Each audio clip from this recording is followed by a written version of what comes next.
Hey fly tires, welcome back. My name is Matt and thank you for stopping by the channel. Now, tonight's pattern is not an original Smoky Mountain pattern. It was brought down from Michigan probably in the 1970s by a guy named Frank Coffey of Maggie Valley, North Carolina. You know, ghost town in the sky. I grew up in the 80s. I know all about Maggie Valley, North Carolina, even though I've never been there. But Frank Coffey brought this pattern down in probably the 1970s. I say that because I couldn't find a whole lot of information on him other than that Roger Lowe, the godfather of contemporary Smoky Mountain fly tying, thought highly of him. He was one of his old-time mentors. And if Roger Lowe thinks highly of him, then I do too.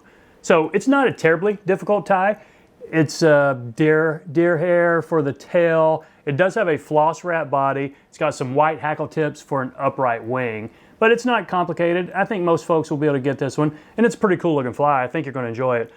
But first, before we get into tonight's pattern, I am celebrating a milestone of sorts, 400 subscribers. I know it's not huge, but it's pretty cool. I'm pretty proud to have done that.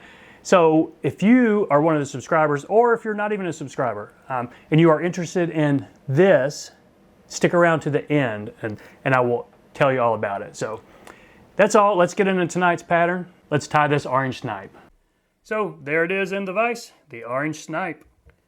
I'm going to be tying this on a size 14. It is a 1X long dry fly hook. I'm using black 70 denier UTC. I'll put a base all the way back to the tail.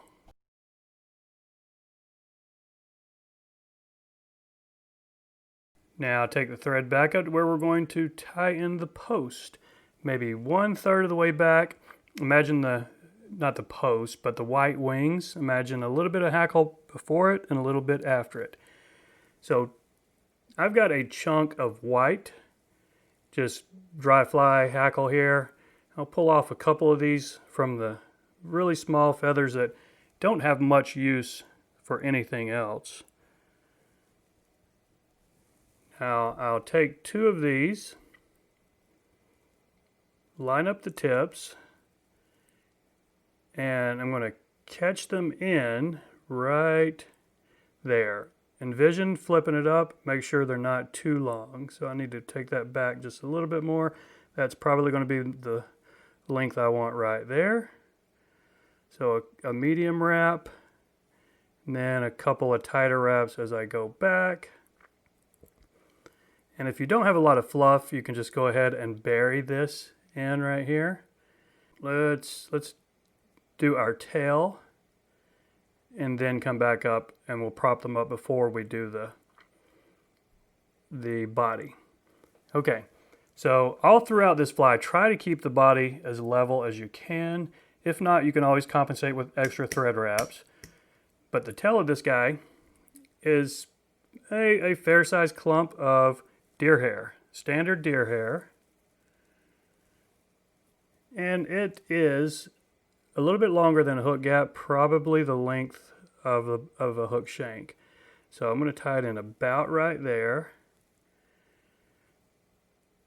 with a couple of medium wraps to start. Check my position. Okay. Now I'll put a tighter wrap up here and a couple more tighter wraps, and it will flare on you if you're not careful. But that's fine, we can capture them in. And if you start to flare on the back, what you'll want to do is just take a couple of medium wraps back over the top of that tail. I'm not going to have to do that in this case, so I'm going to wrap a few more wraps of this up to where those posts for those wings are. See that? So I'm trying to level this out so I can keep the body as even as possible. So get in here and snip these about as close as you can. At an angle if you can get it. That might help with help to keep this body flat. So that's fairly flat. There's a little bit of a dip right there. I can put a couple extra thread wraps just to try to even that out. And the great thing with this UTC, give it a spin if you need your thread to start laying flatter again. So let's go back up here to the wings, and get your thread right behind them. And let's prop them up and put a dam right in front. Almost like you would be doing for a parachute post. Just as many wraps as it takes to get them standing upright. Okay. Now those are sticking upright and they're naturally spread a little bit, but we're going to put a couple of figure eights in between them just to really keep them apart. So there's one. Now don't worry about those stray fibers sticking forward. It's almost unavoidable. You can either trim them or just try to keep them sticking up. I've been doing both. So, okay, now that we got the wings pretty much how we want, let's go right back behind it and catch in our orange floss for the body. This is an orange snipe. I'm using a synthetic, almost like a yarn, but it will lay as flat as you need it to. So I'm going to do one wrap right there, pull that excess down, and take a couple more wraps. I'm going to leave my thread up here to where I'm going to finish the body. Just a little bit behind the wings because we do have some hackle to put in. So wrap this. You're going to need to wrap it. It'll end up being 2 layers. So down and back up should cover all of this black thread. You'll want to watch the point of your hook when you get back here. It'll just make a huge mess if you nick it and start unraveling these. Okay, when you've got your body, the floss back up to the front, go ahead and catch it off and secure it.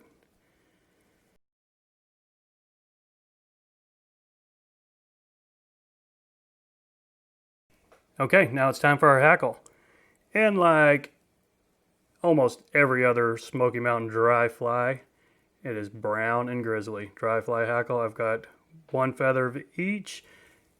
I've stripped off a little bit to give me a bare stem there. I'm going to catch it in with 2 turns on the back with just a little bit of stem showing.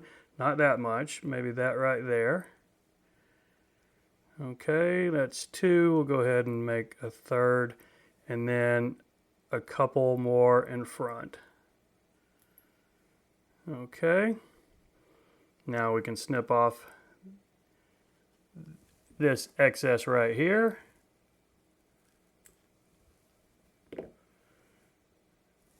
And I'm going to try to get those up there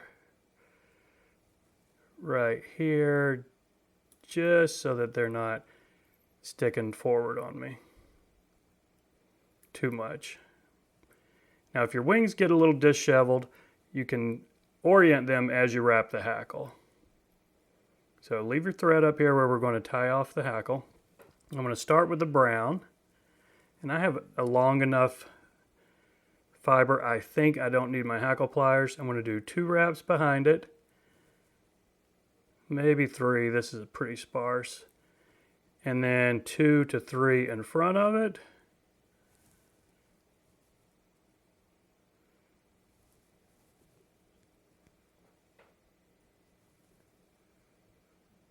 Okay, 2 wasn't too much, so I'm going to go with 3 for the brown. 2 thread wraps to tie this off. Go ahead and snip this excess. Now let's do the same thing with our grizzly. This is a little bit thicker of a hackled feather, so I'm going to probably need 2 behind it. And then 2 in front of it should give me plenty of hackling. Just try to zigzag that through there so you don't trap too many. Should I do one more? Actually, I think that is enough right there. So I'm going to go ahead and secure this off.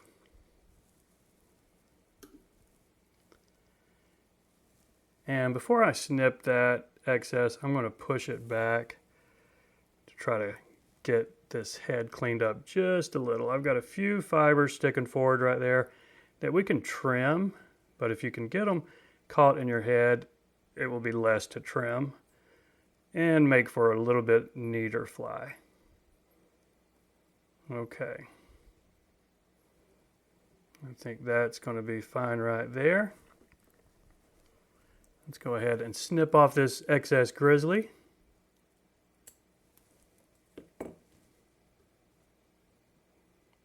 And I've got one crazy fiber right there.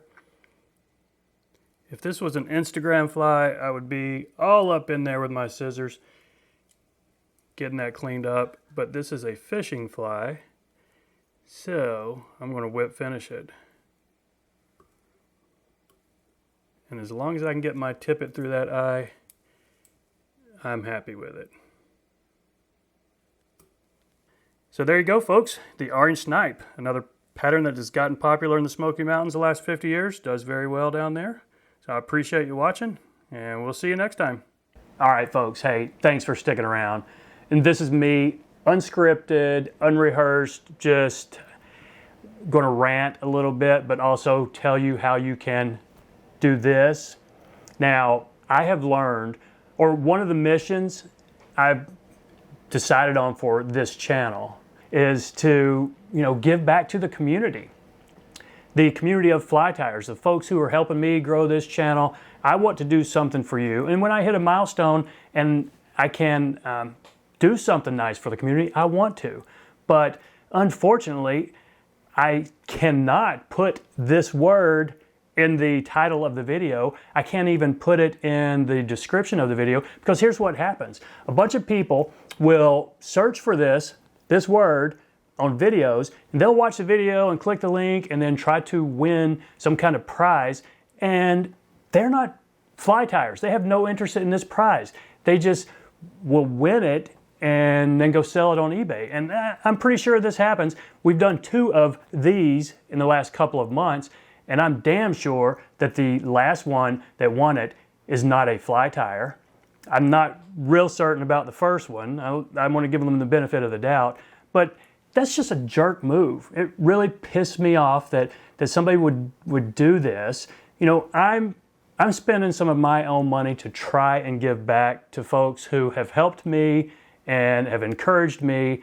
And if I can give back to this community, that's what I want to do.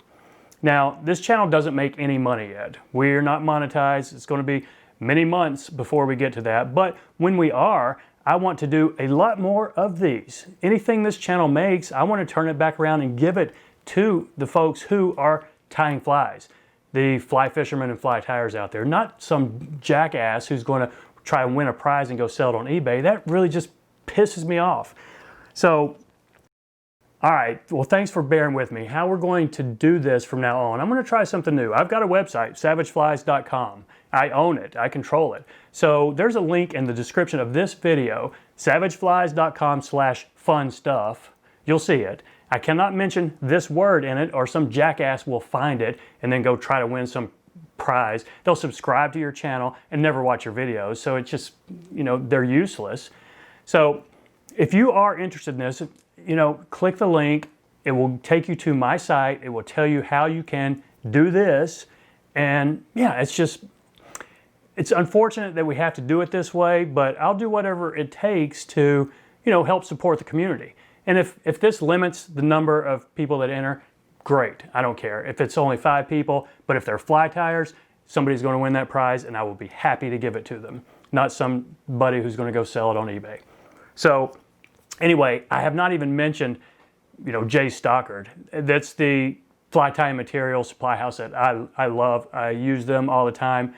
They've got a great selection of materials, fast shipping, and they're reasonably priced, comparable to everybody else out there. So if you're not a fan of Jay Stockard, check them out. Jay Stockard Fly Fishing, probably.com. But yeah, it's a cool outfit. I like them, and I'm going to give this to someone who I think deserves it. Or it's going to be a random drawing, but you'll see all the information if you go to the link. So anyway, that's all, folks. I apologize for the rant, but thank you for the support, the 400 subscribers. I really appreciate it. Let's just keep going from here.